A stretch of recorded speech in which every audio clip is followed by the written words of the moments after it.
नमस्कार, आप देख रहे हैं न्यूज 18 राजस्थान। आपके साथ मैं हूं अभिषेक। बुलेटिन में सबसे पहले बात नॉर्थ ईस्ट को मिले क्रिसमस गिफ्ट की। पीएम मोदी ने पूर्व पीएम अटल जी की जयंती का दिन नॉर्थ ईस्ट के लोगों के लिए खास बना दिया।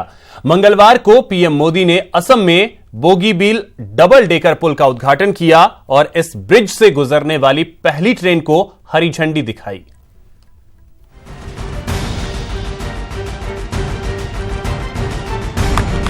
असम के डिब्रूगढ़ से पीएम मोदी ने मंगलवार को बोगीबील रेल रोड ब्रिज का तो उद्घाटन किया ही, साथ ही इस पुल से गुजरने वाली पहली ट्रेन को भी हरी झंडी दिखाई। इस ब्रिज की खूबियां क्या है और ये नॉर्थ ईस्ट के लिए क्या अहमियत रखता है, ये बताएंगे। लेकिन पहले जान लीजिए पीएम मोदी ने इस ब्रिज के उद्घाटन के मौके पर लोगों से क्या कहा। असम और नॉर्थ ईस्ट के लिए ये दोहरी बधाई का दिन है, क्योंकि देश का सबसे बड़ा रोड ब्रिज और रेल रोड ब्रिज दोनों असम की धरती पर है।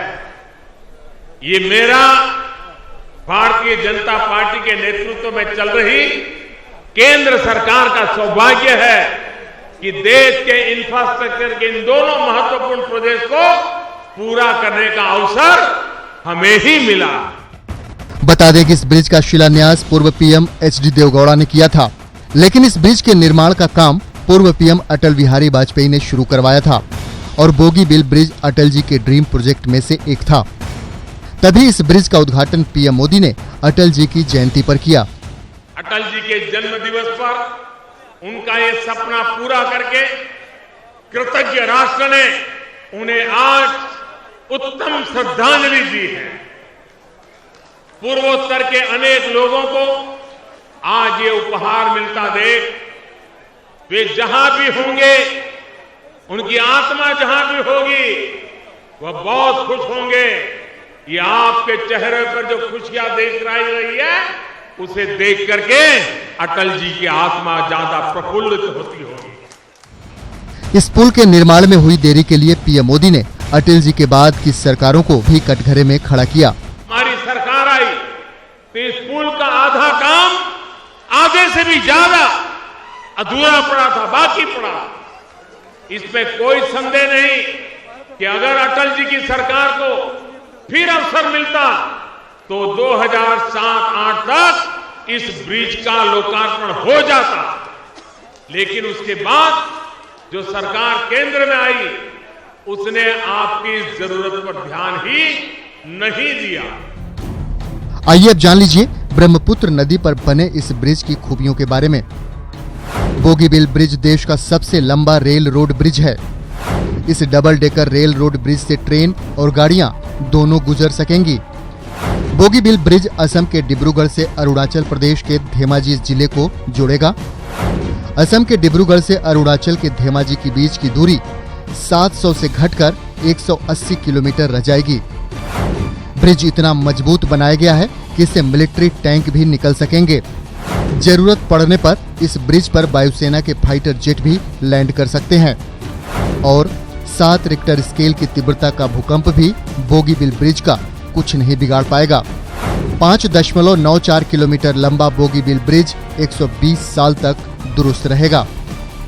सीमा सुरक्षा के लिए इस ब्रिज का सामरिक महत्व भी है। दरअसल अरुणाचल प्रदेश से चीन की 4000 किलोमीटर लंबी सीमा लगी हुई है और इस ब्रिज के बनने से सीमा पर तैनात सैनिकों तक रसद और सैन्य साजो सामान पहुंचाने का काम भी काफी आसान हो जाएगा। Bureau report, news 18 network.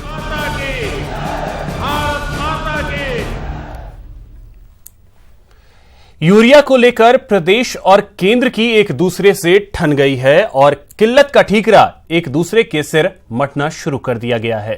प्रदेश में अब क्या है यूरिया आपूर्ति की स्थिति और क्यों उपजे हैं किल्लत के हालात, देखिए इस रिपोर्ट में। यूरिया संकट बरकरार, कुछ तो करो सरकार, कब हटेगी किसानों की कतार।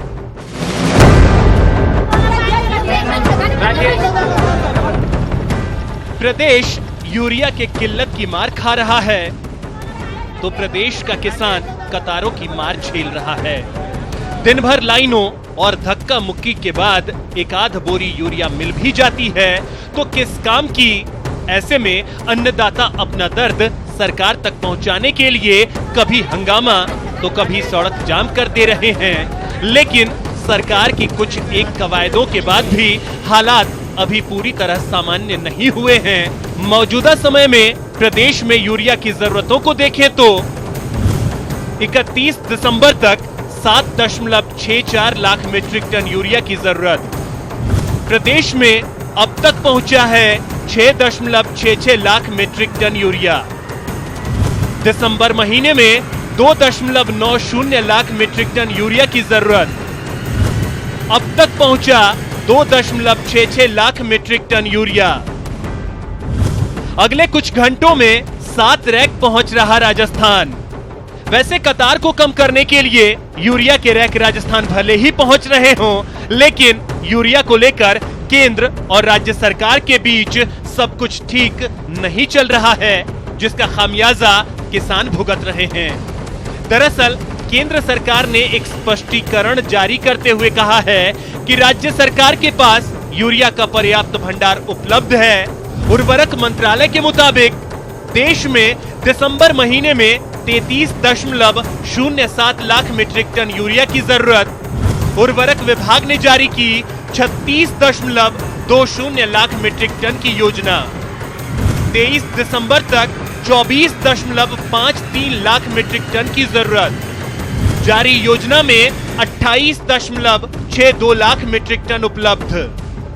प्रदेश में दिसंबर महीने में 2.70 लाख मीट्रिक टन की जरूरत। जारी योजना में 2.89 लाख मीट्रिक टन उपलब्ध। 23 दिसंबर तक प्रदेश में 2 लाख मीट्रिक टन की जरूरत। जारी योजना में 2.57 लाख मीट्रिक टन की आपूर्ति। इस रिपोर्ट के हिसाब से उर्वरक मंत्रालय ने तो साफ कर दिया कि राजस्थान में यूरिया की आपूर्ति जरूरत से ज्यादा मात्रा में की गई है, जबकि मुख्यमंत्री अशोक गहलोत ने कतार का जिम्मेवार सीधे सीधे केंद्र सरकार को माना है। स्टेशन दे रखे हैं कि कोई जिले के अंदर तकलीफ नहीं आनी चाहिए, और ये मध्य प्रदेश में राजस्थान से जो तकलीफ है, मैं मानता हूँ कि इस तकलीफ को आर्टिफिशियल पैदा किया गया है, क्योंकि उनको मालूम था गवर्नमेंट बदल रही है, जानबूझ के डाइवर्ट कर दिया गया हरियाणा के अंदर। इस प्रकार की जो हरकत की गई है उसको हम दिखवा रहे हैं, उसके बाद तय करेंगे हमें क्या करना। जबकि बीजेपी गहलोत के आरोप को खारिज करते हुए क्या कह रही है, सुनिए। यूरिया की किल्लत को लेकर केंद्र पर आरोप लगाना, इससे लगता है कि राज्य में जो भी अव्यवस्था होगी या विकास के काम ठप होंगे उस पर केंद्र पर सीधा आरोप लगाएंगे। जरूरत से ज्यादा आपूर्ति के बावजूद प्रदेश में यूरिया की किल्लत क्यों हुई, इस बात की जब पड़ताल की गई तो पता चला कि केंद्र सरकार ने भले ही दिसंबर में पूरे यूरिया की आपूर्ति की हो, लेकिन प्रदेश में उपजे हालातों के लिए अक्टूबर माह में की गई कटौती जिम्मेदार है। वहीं हाड़ौती में मांग से ज्यादा आपूर्ति के बावजूद उपजे हालातों के चलते राजस्थान का यूरिया मध्य प्रदेश जाने की आशंकाएं भी पुरजोर तरीके से व्यक्त की जा रही है। कैमरामैन सोहन के साथ दिनेश शर्मा, न्यूज 18, जयपुर। नोएडा के पार्क में नमाज पर रोक को लेकर जारी हुए पुलिस के नोटिस से हंगामा मचा है। पुलिस द्वारा जारी नोटिस में कहा गया है कि प्रशासन सेक्टर 58 अथॉरिटी पार्क में शुक्रवार को नमाज समेत किसी भी धार्मिक गतिविधि करने की इजाजत नहीं देता है, जिसके बाद सियासत शुरू हो गई है। अशहदु अल्ला इलाहा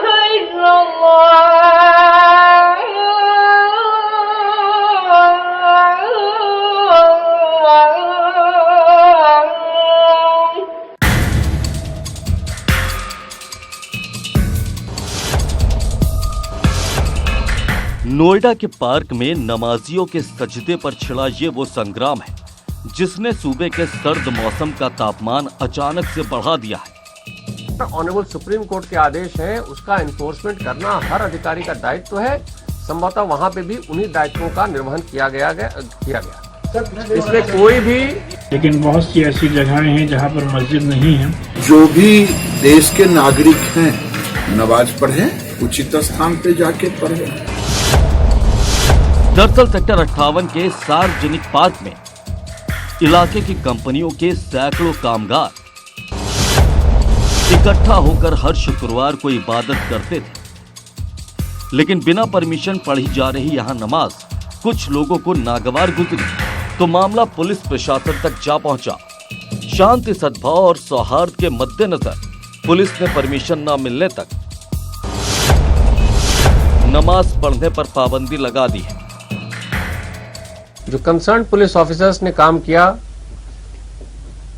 वो केवल अपने दायित्वों के निर्वाह के लिए वहां पे उन एक्टिविटी को डिनाई किया होगा। नमाज पर रोक का पर्चा चस्पा हुआ तो चर्चाओं की चाल तेज हो गई।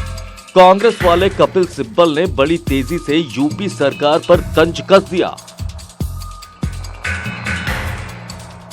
और जब से योगी जी प्रदेश के मुख्यमंत्री मिले हैं, उन्होंने केवल अशांति को अपनाया है, शांति को कभी अपनाया ही नहीं।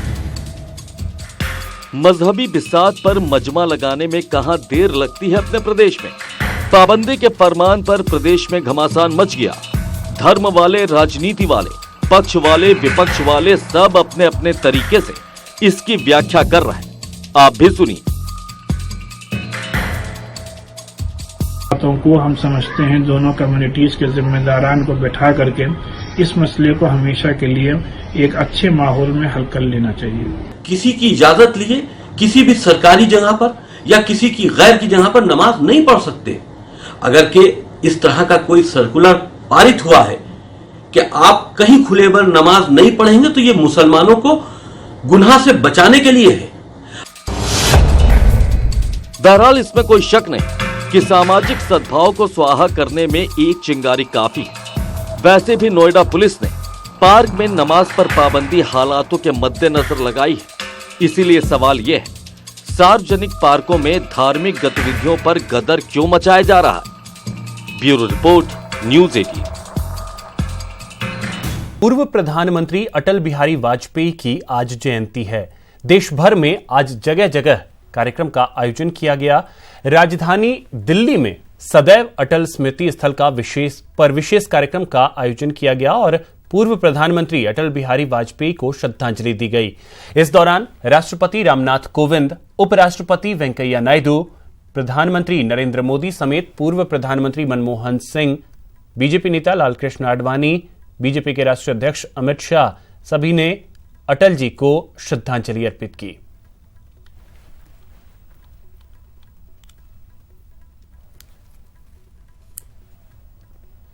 आज पूर्व प्रधानमंत्री स्वर्गीय अटल बिहारी वाजपेयी का जन्मदिन है और इस मौके पर उनकी याद में बनाए गए सदैव अटल समाधि स्थल को राष्ट्र को समर्पित किया गया। न भूले चढ़ा न माला चढ़ा, ये गीतों की गंगा में तुझको चढ़ा। इन फिजाओं में पूर्व प्रधानमंत्री अटल बिहारी वाजपेयी अटल राग बनकर घुले हुए हैं। भले ही 4 महीने से ज्यादा का वक्त बीत चुका है उनके गुजर जाने का, लेकिन ऐसा लगता है वो यही है, यही है, यही है। हर किसी की भावनाओं में, अटल शब्दों में, अटल कविताओं में। कदम मिलाकर चलना होगा। अटल जी के जन्मदिन के मौके पर सदैव अटल समाधि स्थल को राष्ट्र को समर्पित कर दिया गया। इस मौके पर यहां आयोजित प्रार्थना सभा में राष्ट्रपति रामनाथ कोविंद, उपराष्ट्रपति वेंकैया नायडू, प्रधानमंत्री नरेंद्र मोदी, बीजेपी अध्यक्ष अमित शाह, पूर्व प्रधानमंत्री मनमोहन सिंह, पूर्व उप प्रधानमंत्री और बीजेपी के वरिष्ठ नेता लालकृष्ण आडवाणी समेत बड़ी संख्या में वीवीआईपी और अटल जी को चाहने वाले लोग मौजूद रहे। भारत रत्न अटल जी सर्वप्रिय थे और सर्वमान्य थे, लिहाजा उनके समाधि स्थल के लिए सदैव अटल से बेहतर कोई नाम नहीं था। सदैव अटल समाधि स्थल का निर्माण उसी राष्ट्रीय स्मृति स्थल कॉम्प्लेक्स में किया गया है जहां पूर्व राष्ट्रपति ज्ञानी जैल सिंह, आर वेंकटरमन, शंकर दयाल शर्मा, के.आर. नारायण, पूर्व प्रधानमंत्री आई के गुजराल, पी.वी. नरसिम्हा राव और चंद्रशेखर की समाधियां हैं। राष्ट्रीय स्मृति स्थल 7 एकड़ में फैला हुआ है, जिसमें अटल जी के समाधि स्थल के लिए 1.5 एकड़ जमीन दी गई है, जिस पर अटल स्मृति न्यास ने सदैव अटल समाधि स्थल का निर्माण कराया है। सदैव अटल समाधि के चारों तरफ 8 दीवारें हैं, जिस पर मौत की उम्र क्या 2 पल भी नहीं, जिंदगी सिलसिला, मैं जी भर जिया जैसी अटल जी की कविताएं लिखी हुई हैं। बाधाएं आती हैं आए,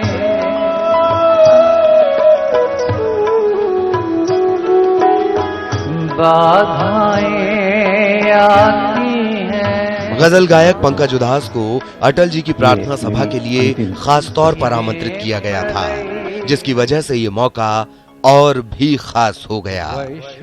ब्यूरो रिपोर्ट, न्यूज़ 18 नेटवर्क।